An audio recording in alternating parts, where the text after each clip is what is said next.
اولین اتاقی که داشتم شکم مادرم بود. اولین غذایی که خوردم شیر مادرم بود. اولین تختی که روش خوابیدم پاهای مادرم بود.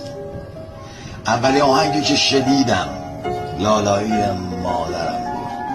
اولین عطری که بو کردم بوی سرم مادرم. اولین پناهم آغوش مادرم بود. اولین معلمم مادرم بود.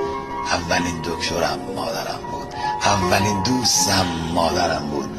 اولین عشقم مادرم بود.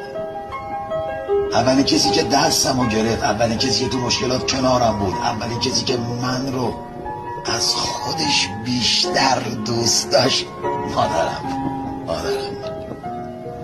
میگن اولین ها هیچ وقت فراموش نمیشن و مادر اولین و فراموش نشدنی ترین آدم زندگی همه ماست.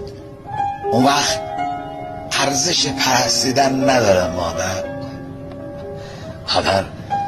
خدای منی، تو عشق منی، تو همه زندگی و دار و ندار منی. خدا سلامتی داره. شرطم مادر.